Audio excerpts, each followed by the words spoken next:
یہ بات یاد رکھیے، وہ چاہے خلیفہ اول ہوں یا خلیفہ چہارم، ہماری ان سے محبت اس وجہ سے ہے کہ ان کی نسبت ہمارے آقا سے ہے صلی اللہ علیہ وسلم۔ ہماری محبت کا معیار ذات رسول مکرم صلی اللہ علیہ وسلم ہے۔ جن کی محبت کا معیار یہ ہوگا وہ نہ صدیق میں فرق سمجھے گا نہ علی المرتضیٰ میں فرق سمجھے گا۔ معیار اگر ذات رسول ہو، اگر اپنے معیار گھڑ لیے گئے ہیں تو پھر اس کا کچھ نہیں کہا جا سکتا، لیکن اگر معیار ذات رسول ہے، ہم تو صحابہ کی بات تو ایک طرف رہ گئی، میں اس بات کو بھی عرض کرنے میں جھجک محسوس نہیں کرتا کہ ہمیں رب کا تعارف اور پہچان بھی مصطفیٰ کریم کے صدقے سے عطا ہوئی ہے۔ صحابہ کرام تو بعد کی بات ہے، ہمیں تو رب بھی حضور کے توسل سے ملا۔ بندوں کو کیا پتا تھا کہ رب کون ہے؟ لجپال کی نسبت کی وجہ سے ہم نے رب کو مانا، اور لجپال کی نسبت کی وجہ سے ہم نے سب کو مانا۔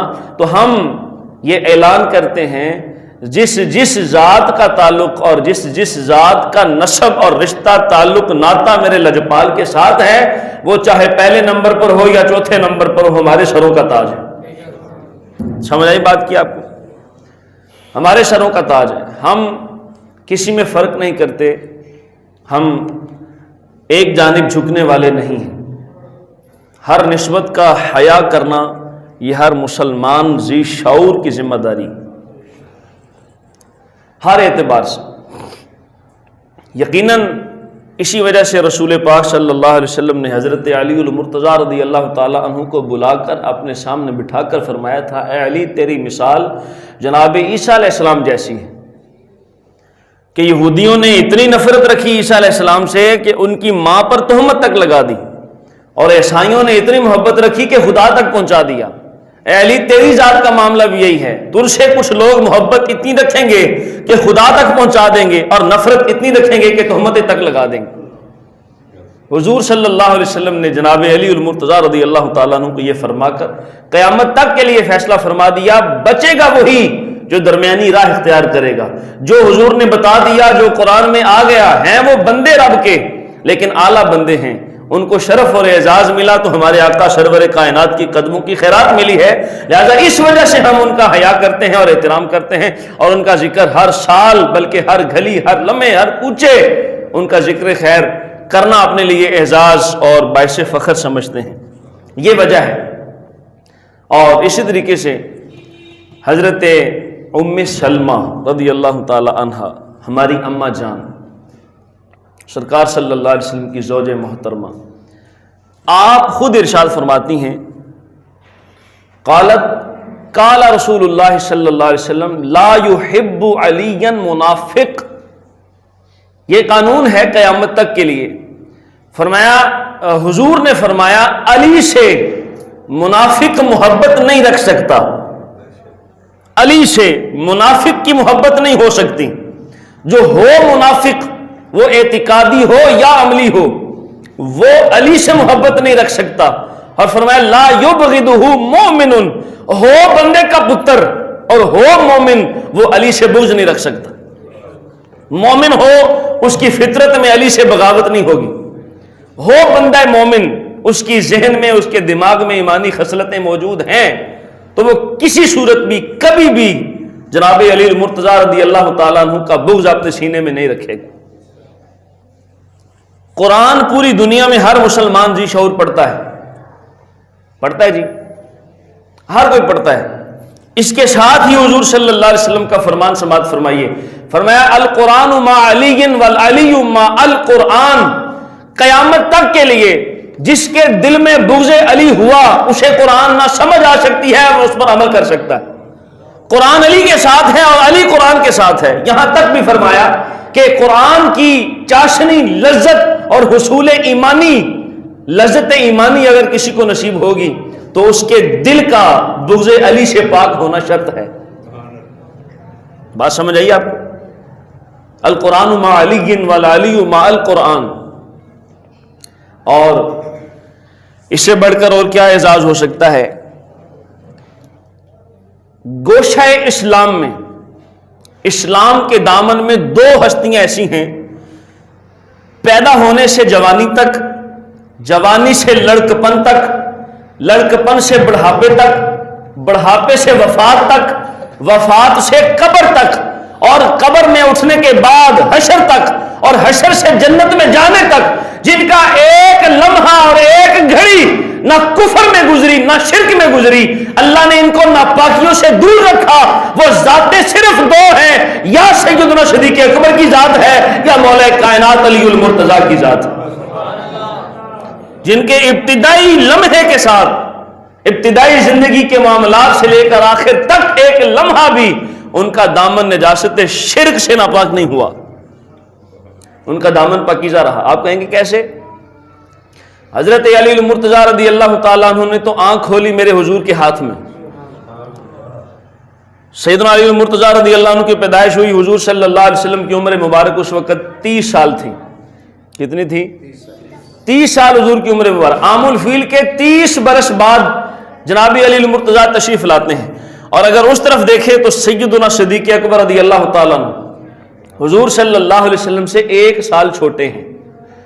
1 سال، یعنی حضور جس سال پیدا ہوئے اس سے اگلے سال سیدنا صدیق اکبر رضی اللہ عنہ کی ولادت ہوئی، تو گویا قریب زمانہ گزرا۔ تو حضرت سیدنا صدیق اکبر نے 39 سال دور جاہلیت میں گزارے۔ 40ویں سال حضور نے اعلان نبوت فرمایا، 40ویں سال اعلان نبوت کے فرمانے کے بعد سیدنا صدیق اکبر دامن اسلام سے وابستہ ہوئے۔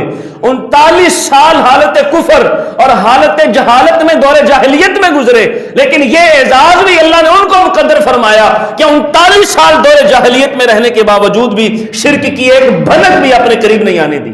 اس لیے میں کہتا ہوں وہ صدیق اکبر ہیں اور علی المرتضیٰ صدیق اصغر ہیں۔ ان کا دور جاہلیت میں رہ کر کفر اور شرک سے باز رہنا یہ بھی اور کمال ہے۔ علی المرتضیٰ رضی اللہ عنہ کو تو ہاتھ میں دامن مصطفیٰ میں آنکھیں کھلی، ان کا بچ جانا تو کمال ہے ہی، کیونکہ ان کی تربیت ہی میرے مصطفیٰ نے فرمائی ہے، ان کا تو کمال ہے ہی۔ اور ان کا کمال کیوں نہ مانوں جنہوں نے 39 سال دور جاہلیت میں رہ کر بھی نہ شرک قریب آنے دیا، نہ زنا کے قریب بھٹکے، نہ شراب کے قریب بھٹکے، رسم جاہلیت کی کوئی ایک رسم بھی سیدنا صدیق اکبر نے اپنے قریب نہیں آنے دی، تو پھر میں انہیں صدیق اکبر کیوں نہ کہوں؟ لہذا میرے پلڑے میں اور میرے ترازو میں ایک طرف جھکاؤ نہیں ہے، میرے پلڑے میں اور میرے ترازو میں ایک طرف جھکاؤ نہیں ہے، اور جن کا جھکاؤ ہے ان کے اعتراضات کا میں ازالہ کرنے کی کوشش کروں گا۔ ہم الحمدللہ رب العالمین اس عقیدے کے حامل ہیں، جو شانیں جو اعزاز صحابہ کو میرے رسول نے عطا فرما دیے ہیں، یقیناً اس سے اگلی بات کوئی نہیں ہو سکتی، اس سے اگلا درجہ ہو ہی کوئی نہیں سکتا۔ لہذا ہماری حد وہیں پر ختم ہو جاتی ہے جس حد پر ہمیں ہمارے آقا نے کھڑا کر دیا۔ اب اگر کوئی شخص حب علی میں یہ نعرہ لگا دے کہ علی خلیفہ اول تھے، باقی سب نے خلافت کو غصب کیا تھا، یہ ان کی عقل کا بھی فطور ہے، اور اگر کوئی یہ نعرہ لگا دے کہ علی ولایت کے حقدار نہیں تھے، ان کی عقل کا بھی فطور ہے۔ جس درجے پر رب نے چاہا اور جس نمبر پر مصطفیٰ نے چاہا، اسی ترتیب کے ساتھ سب کو خلافتیں ملتی چلی گئیں۔ ہر کسی نے اپنے دور کو سنہرا گزارا، ہر کسی نے اپنے اسلام کی کوشش کی، ہر کسی نے تبلیغ اسلام کی ہر ممکن کوشش کی، ہر شخص نے اور ہر ذات نے کوئی گوشہ خالی نہیں جانے دیا جس میں اسلام اور والی اسلام کی خدمت سر انجام نہ دی ہو۔ ہر شخص نے اپنے اپنے طور پر کردار سر انجام دیا ہے۔ لہذا میرے لیے یہ اعزاز کی بات ہے کہ میں جیسے صدیق اکبر کا غلام ہوں، ویسے عمر فاروق کا بھی غلام ہوں، عثمان غنی کا بھی غلام ہوں، اور مولا علی کا بھی غلام ہوں۔ یہ اور بات ہے کہ اعزازات میں فرق ہو سکتا ہے، نسبتوں میں فرق ہو سکتا ہے۔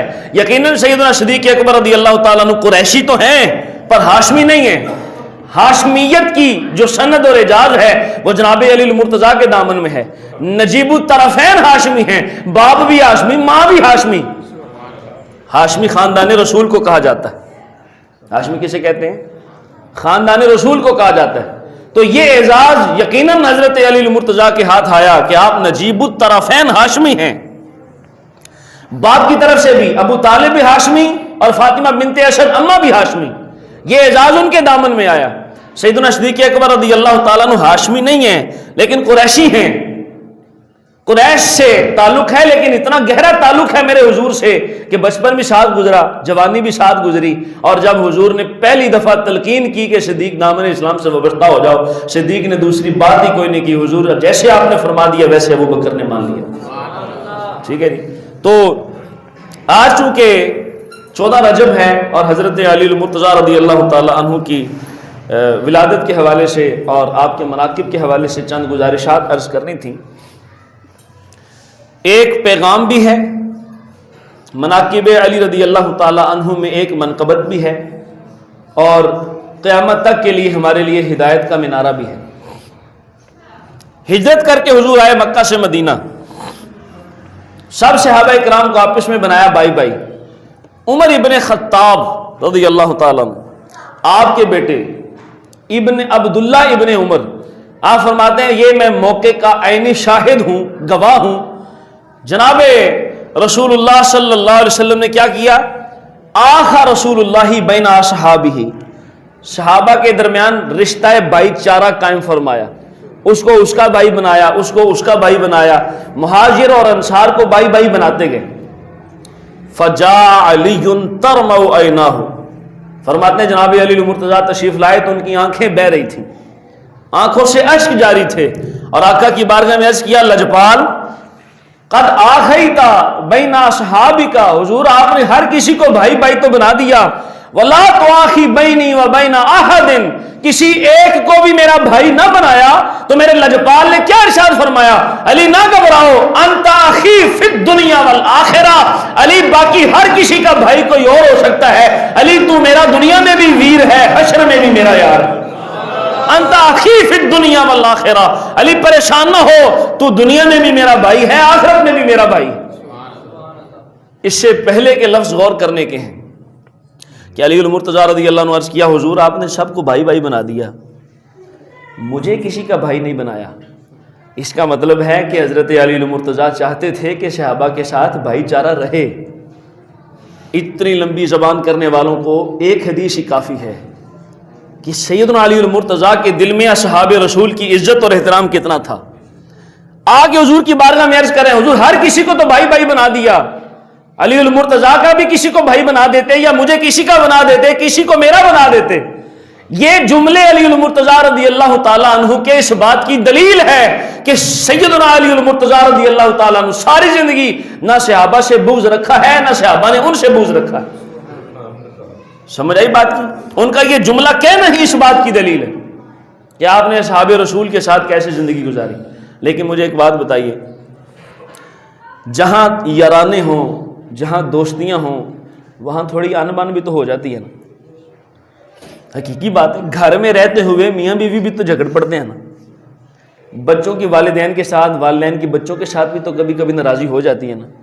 تو گھر میں میرے جھگڑا ہو اور میں چوک میں آ کر کہوں کہ میرے امی ابو آج لڑ پائے جائیں، لوگ مجھے کیا کہیں گے؟ یا جاہل کہیں گے، یا بد فطرت کہیں گے، یا ناخلف اولاد کہیں گے۔ اگر میں اپنے گھر کی بات آ کر چوک میں آ کر کہہ دوں کہ جناب آج میرے ماں پہ لڑ پے جے، لوگ کیا سمجھیں گے؟ صحابہ کرام پاکیزہ ذاتیں، اگر ان کا کہیں زندگی میں کوئی نظریاتی اختلاف ہوا ہے تو ہم کون ہوتے ہیں کہ چوکوں میں بیٹھ کر کہیں کہ علی معاویہ سے جھگڑتے رہے یا معاویہ علی سے جھگڑتے رہے، ہمیں کس نے حق پہنچایا؟ وہ اپنے نظریات کی، اپنی سوچ اور فکر کے مطابق آپس میں ایک دوسرے کے ساتھ جو ہلکی پھلکی رنجشیں تھیں وہ بعد میں دور بھی ہو گئی۔ لہذا ماں باپ لڑ رہے ہوں تو اولاد کو حق نہیں ہے وہ کسی ایک کو صحیح کہے، یا کہے ماں صحیح ہے یا کہے باپ صحیح ہے، اس پر دونوں کا احترام لازم ہے۔ صحابہ اگر آپس میں کوئی تھوڑے بہت معاملات ہوئے ہیں تو ہمارے ایمان کا تقاضا یہی ہے کہ علی بھی ہمارے سر کے تاج رہیں، معاویہ بھی ہمارے سر کے تاج رہیں رضی اللہ تعالی عنہما۔ ہمارے ایمان کا یہی تقاضا ہے کہ ہم فرق نہ کریں، ہم ڈنڈی نہ ماریں،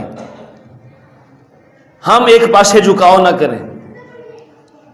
رسول معظم صلی اللہ علیہ وسلم نے غزوہ احد میں جب صحابہ نے شکست کھائی اور رسول پاک صلی اللہ علیہ وسلم غزوہ احد میں لیٹ گئے، تشریف فرما ہوئے، چونکہ بغدڑ مچ گئی، لیٹ گئے۔ اس کے بعد جن جھنڈے والوں نے احد کے میدان میں مسلمانوں کو شکست دی تھی. جب مسلمان بھاگ چکے تھے، جب شکست ہوئی تو علی المرتضیٰ رضی اللہ تعالیٰ عنہ آگے بڑھے اور بڑھ کر ان جھنڈے والوں کی درگت بنائی، ان جھنڈے والوں کو مارا.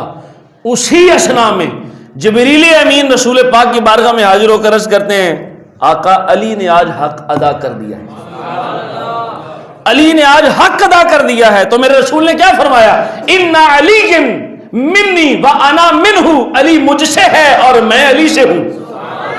علی مجھ سے ہے اور میں علی سے ہوں. اتنا قرب ہے، اتنی نسبت ہے، اتنی قریبی رشتہ داری ہے، اتنی منزلت ہے. سمجھانا یہ چاہتے تھے لوگوں یہ سن لو، جیسے چاند سورج سے روشن ہوتا ہے، جیسے ستارے سورج سے روشن ہوتے ہیں، جو علم و فضل و کمال و شجاعت و بہادری، غنا، تصور، عاجزی، عشق، رسالت، عشق رسالت، علم، دولت، قرآن، جو کچھ بھی علی کو ملا ہے وہ مجھ محمد سے عطا ہوا. علی مجھ سے ہے اور میں علی سے ہوں. اور یہاں تک بھی فرمایا لحمک لحمی جسمک جسمی، علی تیرا گوشت میرا گوشت ہے، تیرا خون میرا خون ہے. اور جناب علی المرتضیٰ نے پھر ان نسبتوں کا حیا فرمایا. 2 ہجری میں حضرت علی المرتضیٰ رضی اللہ تعالی عنہ نے حضرت سیدہ خاتون جنت سے نکاح فرمایا. عمر کتنی تھی؟ علی المرتضیٰ رضی اللہ عنہ کی عمر تھی 24 سال. کتنی عمر تھی؟ 24 سال.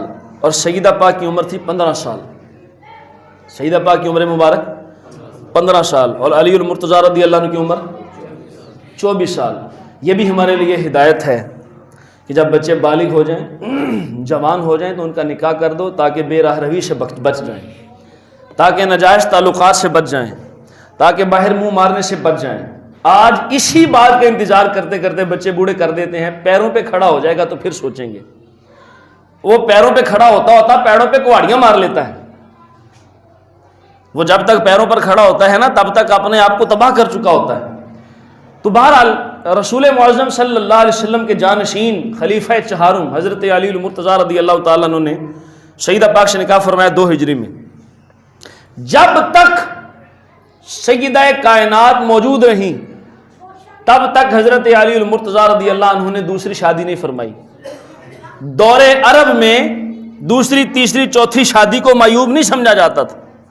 خود رسالت مآب صلی اللہ علیہ وسلم کی 11 شادیاں ہیں اللہ کے اذن اور عطا سے، اور ایک خاصہ ہے حضور کا. حضور کو 11 کی اجازت تھی اور باقی عام مومن کو 4 کی اجازت ہے. تو دور جاہلیت میں اور دور عرب میں اس کو معیوب نہیں سمجھا جاتا تھا، عیب نہیں تھا. اگر کوئی کر بھی لیتا تو کوئی اسے ڈانٹنے والا یا روکنے والا نہیں تھا. لیکن اس وجہ سے جناب علی المرتضیٰ نے سیدہ کی موجودگی میں دوسرا نکاح نہیں فرمایا کہ کہیں لجپال کی آنکھوں کا ٹکڑا ناراض نہ ہو جائے، کہیں لجپال ہی مجھ سے ناراض نہ ہو جائیں کہ میری بیٹی ان کے گھر میں ہے اور علی نے دوسرا نکاح فرما لیا ہے. جب تک سیدہ پاک رہی ایک شادی رکھی. حالانکہ دور عرب میں دوسری، تیسری شادی عموماً معمول تھا، لیکن آپ نے حیا کرتے ہوئے اس نسبت کا دوسری شادی نہیں فرمائی. اور جب آپ دنیا سے رخصت ہو گئیں پھر آپ نے متعدد شادیاں بھی فرمائیں. اور آپ کو سن کر حیرانی ہوگی 14 لڑکے اور 17 لڑکیاں جناب علی المرتضیٰ کی ہیں. آپ نے صرف امام حسن اور امام حسین کے نام سنا ہے رضی اللہ تعالی عنہما. آپ نے صرف ان کے نام سنا ہے نا. آپ کا شجرہ نسب اور سلسلہ نسل 3 ذاتوں سے چلا ہے. ایک امام حسن، ایک امام حسین اور ایک محمد بن حنفیہ رضی اللہ تعالی عنہم. یہ 3 ذاتوں سے آپ کا سلسلہ نسب آگے چلا. لڑکے کتنے تھے؟ 14 بیٹے تھے اور 17 لڑکیاں تھیں. 17 بیٹیاں تھیں جناب علی المرتضیٰ رضی اللہ تعالیٰ عنہ. موقع ملا تو انشاءاللہ میں ان کے تعارف بھی آپ سے کرواؤں گا، ان کا ذکر خیر بھی کریں گے. لیکن ہمارے لیے یہ پیغام ہے جناب علی المرتضیٰ رضی اللہ تعالیٰ عنہ کا کہ جب انہوں نے اپنی زندگی میں رسول پاک کی نسبت کا حیا کیا تو ہمیں بھی لازم ہے کہ حضور کی ہر نسبت کا حیا ہم بھی کرنا سیکھیں، ہم بھی ہر نسبت کا حیا کریں. اس کے بعد نگاہ نبوت سے فیض پانے والی ہر ذات ہی کامل اور مکمل ہے. یہ دریائے نبوت جو بہ رہا تھا اس سے ہر کسی نے شرابی حاصل کی ہے، ہر کسی نے قطرے لیے ہیں، اپنی اپنی شان کے مطابق لیے ہیں، اپنے اپنے مقام کے مطابق لیے ہیں. لیکن اگر میں بات کروں جناب علی المرتضیٰ کے علم کی تو حضرت ابن عباس رضی اللہ تعالیٰ عنہ فرماتے ہیں حضرت علی المرتضیٰ کا اعلان ہے، فرمایا میں قرآن کی ہر آیت ہر سورت کو جانتا ہوں کب اتری، کہاں اتری، کس کی وجہ سے اتری؟ ہر شخص کو جس کے بارے میں اتری، کب اتری، کہاں اتری، میں جانتا ہوں۔ قرآن سے علی کی محبت دیکھیے، اپنا روایات میں ہے کہ حضرت علی المرتضیٰ رضی اللہ تعالیٰ عنہ کو یہ اللہ نے اعزاز عطا فرمایا تھا، یہ بطور کرامت سمجھ لیجئے کہ آپ ایک لگام میں پیر رکھتے تھے تو گھوڑے کے دوسرے لگام پر پیر رکھنے تک پورا قرآن تلاوت فرما لیتے تھے۔ یہ اعزاز انہی کے مقدر میں ہے اور یہ بطور کرامت ہو سکتا ہے۔ یہ خود آپ نے فرمایا کہ میں قرآن کی ایک لگام میں پیر رکھتا ہوں، گھوڑے کے ایک لگام میں قدم رکھتا ہوں اور دوسرے لگام میں قدم آنے سے پہلے قرآن کی تلاوت مکمل کر لیتا ہوں۔ میں نے کہا علی کو قرآن سے اتنی محبت ہو اور علی کو چاہنے والے اور علی کی محبت کا دھم بھرنے والے قرآن سے کتنا دور بھٹک رہے ہیں، کیسا تضاد ہے دونوں میں۔ دیر از کنٹراڈکشن، یہاں پر متضاد ہے۔ اور سوچو اور سمجھو، اگر علی سے محبت ہے تو پھر قرآن کو بھی سینوں سے لگا کے رکھنا پڑے گا۔ اگر جناب علی المرتضیٰ کا عرس مناتے ہیں یا جناب علی المرتضیٰ کے یوم ولادت پر ہم جشن کرتے ہیں تو پھر ہمیں یہ بات بھی زیب دیتی ہے کہ ہم قرآن کو بھی اتنا پڑھیں اور سیکھیں جتنی محبت جناب علی المرتضیٰ نے قرآن سے فرمائی۔ سمجھ آئی بات کی؟ اور اگر میں بات کروں آپ کی شجاعت اور بہادری کی تو وہ بھی کسی سے کم نہیں ہے۔ بے شمار واقعات، بے شمار، چند ایک گزارشات، اور یہ صرف اس مقصد کے لیے کہ ہمارے اسلاف اس قدر بہادر، جری، جرت مند، جن کے ہاتھوں میں تلوار تھی یا ڈھال تھی، اور ہمارے نوجوانوں کے ہاتھ میں یا موبائل ہے یا فیس بک ہے یا ٹویٹر ہے، یا مطلب کہ اس طرح مسلمانوں کو برباد کر دیا گیا کہ جہاں مسلمان کے ہاتھ میں جہاد کے لیے کوشش ہونی چاہیے تھی، اب وہ کوششیں ہی ختم ہو گئی صرف اس مقصد کے لیے۔ غزوہ خندق کا موقع ہے، 5 ہجری میں غزوہ خندق ہوئی، پوری سورہ احزاب قرآن میں اس خندق کے بارے میں نازل ہوئی، اس غزوہ کے بارے میں نازل ہوئی۔ 5 ہجری تھی، غزوہ خندق کا موقع تھا۔ عمر ابن عبد ود اتنا بڑا تھا، 2 ہیکل جس کو دیکھ کر خوف آتا تھا، اتنا بڑا آدمی، اور مسلمانوں کے قبیلے کے اور مسلمانوں کے گروہ کے پاس آ کر للکار رہا ہے کوئی مسلمانوں میں سے جو آئے میرا مقابلہ کرے؟ ہے کوئی ایسا؟ سارے بیٹھے ہوئے تھے دبک کر، کیونکہ اس کا جسہ اتنا بڑا تھا، اتنا بڑا وجود تھا اس کا، سارے بیٹھے تھے خاموشی سے، کس کے مقابلے کی طرف کون جائے؟ میرے رسول سرور کائنات صلی اللہ علیہ وسلم نے یوں آنکھ اٹھا کر علی کو اشارہ کر دیا، ہائے ہائے ہائے، علی کو ایسے اشارہ کر دیا، وہ اشارہ مصطفیٰ کا پانا تھا۔ میرے علی اپنی سیٹ سے اٹھے، لجپال نے اپنے ہاتھوں سے دستار علی کے سر پر رکھی، دستار اٹھا کر علی کے سر پر رکھی۔ علی المرتضیٰ مقابلے میں گئے، اس نے پہلے ایسا سخت وار کیا، لوگ سمجھے کہ علی گئے، لیکن آپ نے اپنی مہارت کے ذریعے سے اس وار کو بچایا۔ اس نے دوسرا وار کیا، پھر آپ نے بچایا، اس نے تیسرا وار کیا، علی المرتضیٰ نے بچایا، اس کے 3 وار تھے، علی کا بال بھی بیکا نہ کر سکے۔ علی نے ایک تلوار اٹھائی تھی، 2 ٹکڑے کر کے رکھ دیا تھا۔ علی نے ایک دفعہ حملہ کیا تھا اور 2 ٹکڑے کر کے رکھ دیا تھا۔ مسلمانوں غیرت مند بنو، ہماری تاریخ اتنی کمال ہے جو علی المرتضیٰ سے آئی ہے، جو شیخ ابو بکر صدیق سے آئی ہے، جنہوں نے غزوات میں اپنے علم بلند کر کے رکھے ہیں، جنہوں نے اپنی غیرت اور حمیت کے جھنڈے گاڑے ہیں۔ جناب علی المرتضیٰ رضی اللہ تعالیٰ عنہ نے ایک ہی وار سے اور ایک ہی تلوار سے اس کو ڈھیر کر کے رکھ دیا۔ یہاں پر بہت سارے مورخین نے اور بہت سارے لوگوں نے عربی میں اشعار لکھے ہیں۔